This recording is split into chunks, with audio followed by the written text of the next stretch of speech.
দুঃখজনক হচ্ছে আজকের মুসলমানেরা এটা আজকের মুসলমানদের যে স্বভাব এবং বৈশিষ্ট্য এটা আজ থেকে 1400 বছর আগের মুসলমানদের স্বভাব এবং বৈশিষ্ট্য ছিল না। আল্লামা ইকবাল লিখেছেন, নাহি মাকাম কি খুগর তবিয়তে আজাদ হাওয়ায়ে সাইরে মিসালে নসিম পয়দা কর। যে মুসলমানেরা কখনো এক দেশ, এক এলাকা, এক গ্রাম, এক কাজ নির্ধারিত কোনো কিছুর কোনোদিন মুখাপেক্ষী ছিল না। মুসলমানেরা হচ্ছে সকালের প্রবাহিত বাতাসের মতো, যার কোনো বর্ডার নাই, যার কোনো সীমানা নেই। রাসূলুল্লাহ সাল্লাল্লাহু আলাইহি ওয়াসাল্লামের সাহাবীদের বেশিরভাগ 90% নিজ এলাকা, নিজ গ্রাম, নিজ দেশে মরেন। কেনারা নির্ধারিত কাজ, নির্ধারিত পেশা, নির্ধারিত দেশ নিয়ে কোনোদিন পড়ে থাকেন, সকালের প্রবাহিত বাতাসের মতো। জীবিত কওমের আলামত এটাই যে তাদের সকাল এবং সন্ধ্যা পরিবর্তন হয়, আর মৃত কওমের আলামত এটাই যে তাদের সকাল এবং সন্ধ্যা এক থাকে। প্রতিদিন সকালবেলা উঠলাম, মাঠে গেলাম, কাজ করলাম, বাড়িতে আসলাম। প্রতিদিন সকালবেলা উঠলাম, অফিসে গেলাম, কাজ করলাম, বাড়িতে আসলাম। এই যে ডেইলি রুটিন সেম, এটা হচ্ছে মৃত জাতির আলামত। আর 1400 বছর আগের মুসলমানেরা মরু যাযাবর, বিদুইন। আজ এখানে 2 দিন, তো কাল গোবিন্দগঞ্জে 3 দিন, তারপরের দিন বগুড়া গাবতলীতে 5 দিন, তারপর দিন ঢাকা, চলছেই তো চলছে। তারপরে দিল্লি, করাচি, আফগানিস্তান, প্রতিদিন সকাল সন্ধ্যা পরিবর্তন হচ্ছে। ব্যবসা করে বেড়াচ্ছে সারা পৃথিবী। ব্যবসার রাস্তা দিয়ে মুসলমানেরা দিন প্রচার করেছে। ভারতের কেরালা, বাংলাদেশের চট্টগ্রাম, ইন্দোনেশিয়া, মালয়েশিয়া সব ব্যবসার রাস্তা দিয়ে দিন গেছে। মুসলমানদেরকে চাকরি করা, গোলামি, নৌকরি, নৌকার চাকর, এটা শিখিয়েছে ইউরোপিয়ানরা। মুসলমানদের গতি এটা ছিল না। মুসলমানদের গতি হচ্ছে টাকা ইনকাম করতে হবে, দিনের দাওয়াত দিতে হবে, ব্যবসা করতে হবে। এই জন্য দিনের কাজে অর্থের খুব প্রয়োজন। আজকের এই অনুষ্ঠান চলা অবস্থাতেও আপনারা এই প্রতিষ্ঠানে, এই উদ্যোগে দানে অংশগ্রহণ করবেন, এটা আপনাদের প্রতি আহ্বান থাকে। মুসলমানেরা গোলামি থেকে বাঁচবে কিভাবে? তো শুরুই করলাম অর্থনৈতিক মুক্তি, গোলামি থেকে মুক্তির একটা রাস্তা। 2 নম্বর, শতভাগ তাওহীদ এবং শতভাগ ঈমান বিল গায়ব। ঈমান বিল গায়বে ইয়াকিন ছাড়া মুসলমানদের বাঁচার কোনো রাস্তা নেই। অন্তত 20% মানুষ লাগবে বাংলাদেশে যদি আমরা একটা পূর্ণাঙ্গ বিপ্লব চাই, যে বিপ্লবটা হবে ন্যায়, যে বিপ্লবটা হবে ইনসাফের, তাহলে অন্তত 20% মানুষ লাগবে, যে 20% মানুষ শতভাগ তাওহীদে বিশ্বাসী, শতভাগ ঈমান বিল গায়বে ইয়াকিন রাখে। শতভাগ তাওহীদ কি? সুন্দরগঞ্জ, গাইবান্ধার আহলুল হাদিস ভাইয়েরা মনে করতে পারে যে আমরা তো শিরক বেদাত করি না, কবর মাজারে যাই না, তাহলে আমাদের তাওহীদে সমস্যা কোথায়? আছে। শতভাগ তাওহীদে খুব কম মানুষ বিশ্বাসী। যেমন এখানে অনেকেই আছেন যিনি কবরে মাজারে যান না, কিন্তু তিনি বিড়ি সিগারেটের নেশায় আসক্ত। তাহলে ওনার ইলাহ হচ্ছে বিড়ি সিগারেট। ইলাহাহু হাওয়া, মনের প্রবৃত্তি তার ইলাহ।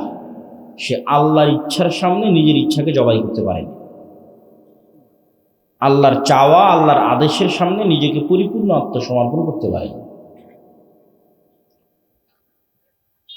ये दौर अपने इब्राहिम की तलाश में है। আজকের যুগে মুসলমানদের মুক্তির রাস্তা হচ্ছে একজন ইব্রাহিম আলাইহিস সালাম লাগবে। মুসলমানদের মধ্যে ইব্রাহিম আলাইহিস সালাম নাই। ইব্রাহিম আলাইহিস সালাম মানে কি? শতভাগ তাওহীদ। তো মুসলমানদের মুক্তির রাস্তা ইব্রাহিম আলাইহিস সালামের মতো হতে হবে, শতভাগ তাওহীদপন্থী হতে হবে। আপনি টাকার জন্য, দুনিয়া এবং বস্তুবাদী চিন্তাধারার জন্য হালাল হারামের চিন্তা চেতনা বাদ দিয়ে দিয়েছেন, ক্ষমতার জন্য বাদ দিয়ে দিয়েছেন, নারীর জন্য বাদ দিয়ে দিয়েছেন, বিড়ি সিগারেট নেশার জন্য বাদ দিয়ে দিয়েছেন। তাহলে এগুলো প্রত্যেকটাই দাসত্বের জিনিস, এগুলো পূর্ণাঙ্গ তাওহীদের প্রমাণ বহন করে না। যখন আপনি সব কিছু থেকে মুক্ত, আপনার হৃদয়, আপনার কলব যখন টাকার প্রাধান্য থেকে মুক্ত, টাকার আধিপত্য থেকে মুক্ত, দুনিয়ার খ্যাতির নেশা থেকে মুক্ত, দুনিয়ার ক্ষমতার লোভ থেকে মুক্ত, নারীর নেশা থেকে মুক্ত, বিড়ি, সিগারেট, জুয়া, ফ্রি ফায়ার, পাবজি এগুলোর নেশা থেকে মুক্ত, এই কলব শুধুই শুধু ওটাই পছন্দ করে যেটা আল্লাহ পছন্দ করে, শুধু শুধু ওটাই ভালোবাসে যেটা আল্লাহ ভালোবাসে, ওটাই করতে মনে চায় যেটা আল্লাহ সুবহানাহু ওয়া তাআলা বলেছেন, ওইটাকে ঘৃণা করে যেটাকে আল্লাহ সুবহানাহু ওয়া তাআলা ঘৃণা করেছেন। এইভাবে যখন ইব্রাহিম আলাইহিস সালাতু ওয়াস সালামের মতো হয়ে যাবে, এবার গোলামি থেকে মুক্তির রাস্তা শুরু হয়ে যাবে। রাষ্ট্র কিভাবে তৈরি হয়? ইবনে খালদুন লিখেছেন, রাষ্ট্রের অন্যতম একটা ভিত্তি হচ্ছে আসাবিয়্যা, কোন নির্দিষ্ট একটা জিনিসের উপর কঠোরতা। পৃথিবীর সব রাষ্ট্র কোনো না কোনো একটা জিনিসের উপর কঠোর হওয়ার মাধ্যমে ওই রাষ্ট্র গড়ে উঠেছে। যেমন এখনকার যত নেতা দেখতে পাবেন বাংলাদেশের অথবা এরকম মুসলিম দেশের, সবার মুখে দেখবেন জিকির চলে, গণতন্ত্র গণতন্ত্র, আমরা গণতান্ত্রিক রাষ্ট্র তৈরি করব, গণতন্ত্রের জন্য আন্দোলন করেছি, গণতন্ত্রের জন্য জীবন দিয়েছি, গণতন্ত্র। তাহলে এই রাষ্ট্রটা তৈরি করা হচ্ছে গণতন্ত্রের উপরে, এটাই আসাবিয়্যা। ঠিক ভারতের ওদেরকে দেখবেন ওরা কিসের উপর রাষ্ট্র হয়েছে? হিন্দুত্ববাদ, হিন্দুত্ববাদ, হিন্দুত্ববাদ, এইটারই ওদের আসাবিয়্যা। তো আপনি মুসলমানেরা ততক্ষণ পর্যন্ত স্বাধীন হতে পারবেন না যতক্ষণ না আপনি আপনার দিনের উপর কঠোর হতে পারবেন। এইটার উপর ভিত্তি করে রাষ্ট্র তৈরি হয়ে যাবে। আপনিও স্বাধীন হয়ে যাবেন, রাষ্ট্র স্বাধীন হয়ে যাবে। কিন্তু শতভাগ তাওহীদপন্থী হতে হবে, নিজের দিনের উপর কঠোর হতে হবে, নিজের দিন নিয়ে কোনো হীনম্মন্যতা থাকা যাবে না। যেমনটা ইহুদিদের মধ্যে কোনো হীনম্মন্যতা নাই, তাদের দিন নিয়ে তাদের মধ্যে কোনো হীনম্মন্যতা।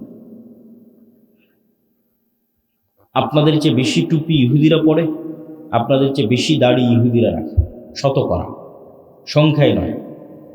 মানে বাংলাদেশের 16 কোটি মুসলমান, তো 16 কোটি মুসলমানের কত কোটি দাড়ি রাখে, এটার পার্সেন্টেজ কত, সেই পার্সেন্টেজের কথা বলতেছে। এটা নয় যে না গুনলে তো দেখা যাবে যে 1 কোটি মানুষ দাড়ি রাখে, ইহুদির সংখ্যা তো 1 কোটি নয়, কিন্তু ইহুদির সংখ্যা যদি 10 লক্ষ হয় তো তার 9 লক্ষ দাড়ি রাখে। তাহলে বাংলাদেশের মুসলমানের সংখ্যা 16 কোটি হলে অন্তত 15 কোটিকে দাড়ি রাখতে হবে, তাহলে বোঝা যাবে যে আপনি ইহুদির চেয়ে বিজয়ী। তো ইহুদিরা ওদের দিনের উপর কঠোর, শতভাগ কঠোর। পৃথিবীর কে কি বললো সেটা না পরোয়া করে না, কে সন্ত্রাসী বলবে, কে কি বলবে, এটার কোনো পরোয়া নেই। ওর ভাষা, ওর ল্যাঙ্গুয়েজ, ওর আদর্শ, ওর আকীদা, ওর দিনের উপর কঠোর হওয়ার মাধ্যমেই ওকে স্বাধীন হতে হবে, মুক্তি নিতে হবে, কোনো রাস্তা নেই। কিন্তু দুঃখজনক হচ্ছে যে আমরা মুসলমানেরা চিন্তা করি 47 এই দেশ তৈরি হলো ইসলামের উপর, ভারত তৈরি হলো সেকুলারিজমের উপর, আর সেই ভারতই 70 বছর পর কট্টর হিন্দুত্ববাদী হয়ে গেল। আর 70 বছর পর আমরা কি বলছি? আমরা সেকুলার, আমরা ধর্মনিরপেক্ষ, আমি অনেক ভালো, আমি মৌলবাদের সাথে নাই, আমি ইসলামের সাথে নাই। এটাই তো দাসত্ব, এটাই তো গোলামি।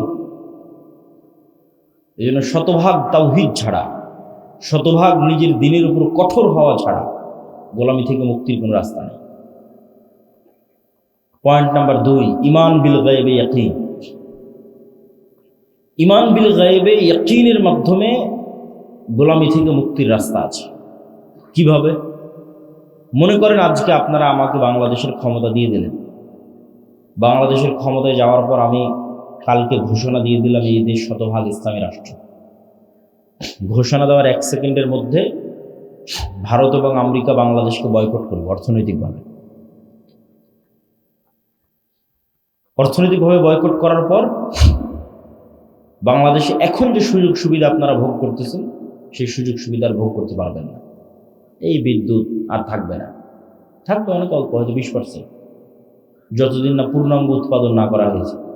ভারতের আদানির লাইন বন্ধ করে দেবে, আরও কত কি, রাশিয়ারটাও বন্ধ হয়ে যেতে পারে, সব বন্ধ হয়ে যাবে। বিদেশ থেকে ডলার আসবে না, ইউরো আসবে না, প্রবাসীদের ধরে ধরে পাঠিয়ে দেবে, অনেক কিছু। গার্মেন্টসে ক্রয় আদেশ বাতিল হয়ে যাবে। আপনার গাইবান্ধার কত মানুষ গার্মেন্টস থেকে ইনকাম করতেছে, ওরা ইনকাম পাবে না, বাড়ি ফেরত চলে আসবে। তো যখন দেখবেন যে এরকম ভয়ঙ্কর ম্যাসাকার চলতেছে, আপনি বলবেন যে রাখো তোমার দিন, রাখো তোমার ইসলাম, নামাও আব্দুল্লাহকে, দরকার নাই, এর চেয়ে আগেরটাই ভালো ছিল। এটাই বাস্তবতা। তাহলে কখন ইসলামের বিজয় সম্ভব হবে? যখন অন্তত 20%, বাংলাদেশের অন্তত 20 থেকে 30% মানুষের ঈমান বিল গায়বে ইয়াকিন থাকবে। ঈমান বিল গায়ব কি? ঈমান বিল গায়বের একটা বড় পার্ট হচ্ছে পরকাল। 6 নাম্বার, ওয়াবিল আখিরাতি হুম ইউকিনুন, সূরা বাকারার মধ্যে আল্লাহ বলেছেন আল্লাযীনা ইউমিনুনা বিল গায়ব, যারা গায়বে ইয়াকিন রাখে। আর শেষ করছেন ওয়াবিল আখিরাতি হুম ইউকিনুন, পরকালে ইয়াকিন রাখে। তো পরকালে ইয়াকিন রাখা মানে পরকালকে ভিজুয়ালাইজ করতে পারা, দেখতে পাওয়া। মুসলমানদের জীবন পরকাল ভিত্তিক। পরকালকে যতক্ষণ আপনি চোখ বন্ধ করে দেখতে না পাবেন, বারজাখী জীবনকে যতক্ষণ দেখতে না পারবেন, ততক্ষণ আপনি এই দুনিয়ার মোহ থেকে বের হয়ে আসতে পারবেন না। আর যতক্ষণ এই দুনিয়ার মোহ থেকে বের হয়ে আসতে না পারবেন, ততক্ষণ আপনাকে দিয়ে বিজয় হবে না। আল্লাহ সুবহানাহু ওয়া তাআলা কোরআন মাজিদে বলছেন, আম হাসিবতুম আন তাদখুলুল জান্নাহ ওয়ালাম্মা ইয়াতিকুম মাসালুল লাযীনা খালাউ মিন ক্বাবলিকুম মাসাতহুমুল বাসা ওয়াদ দাররা ওয়াজুলজিলু হাত্তা ইয়াকুলার রাসূল ওয়াল্লাযীনা আমানু মাআহু মাতা নাসরুল্লাহ। জান্নাত কি তোমাদের মামার বাড়ি? জান্নাত কি তোমাদের নানির বাড়ি? এখন পর্যন্ত সেই জুলুম, সেই অত্যাচার সহ্য করলো না। যেই জুলুম, যে অত্যাচার তোমাদের পূর্বে যারা চলে গেছে তারা সহ্য করলো। তারা কি সহ্য করেছে? সূরা বুরুজে আল্লাহ বলছেন, ওয়ামা নাকামু মিনহুম ইল্লা ইউমিনু বিল্লাহিল আজিজিল হামিদ। পুরো একটা এলাকার মানুষকে আগুন জ্বালিয়ে পুড়িয়ে দেওয়া হচ্ছে, এবং ওই এলাকার মানুষেরা স্বেচ্ছায় আগুনের মধ্যে ঢুকে যাচ্ছে। তাদেরকে শর্ত দেওয়া হয়েছে, হয় ঈমান পরিত্যাগ করো, না হয় আগুন রেডি আছে। তাহলে একটা পুরো সুন্দরগঞ্জের সকল মানুষ স্বেচ্ছায় কিভাবে আগুনে পুড়ে মারা যেতে পারে? একটাই রাস্তা আছে।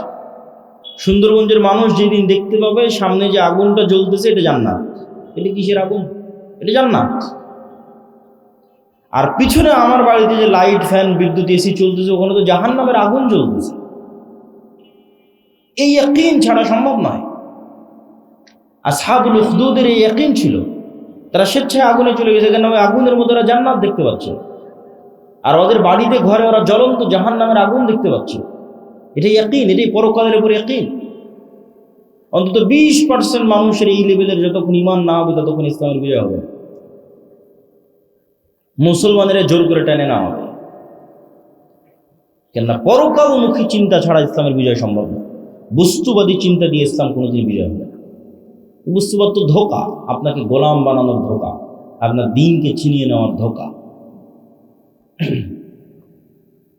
সম্মানিত বলছে, এই জন্য ঈমান বিল গায়বে ইয়াকিন লাগবে। তারপরে দুনিয়াতে কি করতে হবে? দুনিয়াতে দুটো জিনিসের মাধ্যমে নেতা তৈরি হবে। একটা হচ্ছে জ্ঞান এবং শিক্ষা, আর একটা হচ্ছে সত্যবাদিতা এবং ন্যায়পরায়ণতা। এই দুইটার মাধ্যমে নেতা তৈরি হয়, নেতা তৈরির কারখানা। ন্যায়পরায়ণতার আমানতদারিতা যেন মুসলমানদের মধ্যে না থাকে, এই জন্য মুসলমানদের উপর চাপিয়ে দেওয়া আছে গণতন্ত্র। গণতন্ত্র হচ্ছে গোলাম তৈরির কারখানা। কেন? গণতন্ত্রের কালচারই এমন যে ওখানে আপনাকে মিথ্যা বলতে হবে।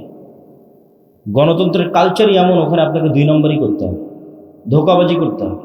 অন্য দলের সাথে তো বহু দূরে থাক, একই দলের একই আসনের মনোনয়ন প্রার্থী একজন আরেকজনের বিরুদ্ধে যদি 2 নম্বরই না করে, তো মনোনয়নে নিয়ে আসতে পারবে।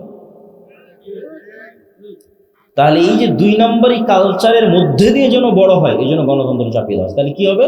তাহলে 300টা যে এমপি আসতেছে, 300 এমপি 2 নম্বরই রাস্তা অবলম্বন করে আসতেছে।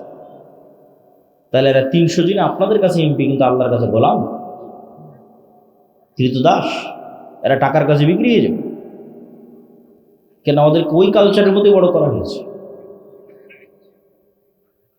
তাহলে সত্যবাদী, ন্যায়পরায়ণ, যে কোথাও বিক্রি হবে না। এই যে OC, DC, SP, AC land, sub registrar, এদের তো রাজনৈতিক দলের সাথে এদের ক্ষমতা যায় না। আওয়ামী লীগের আমলেও যারা ছিল, এখনও তারাই। এটা সরকারি চাকরি, যতক্ষণ রিটায়ার্ড না হয়েছে ততক্ষণ যাবে না। পুলিশ বলেন, আর্মি বলেন, জজ বলেন, বিচারক বলেন, সব। এরা তো আমরা আপনারাই, এরা তো বাইরের কেউ না। এরাই যদি বলে যে আজ থেকে সত্যবাদী হলাম, ন্যায়পরায়ণ হলাম, একদিনে দেশে 80% ইসলাম কায়েম হয়ে যাবে। কিন্তু ভুল হচ্ছে আমরা মানুষকে বুঝাতে পারিনি যে এটা ইসলাম।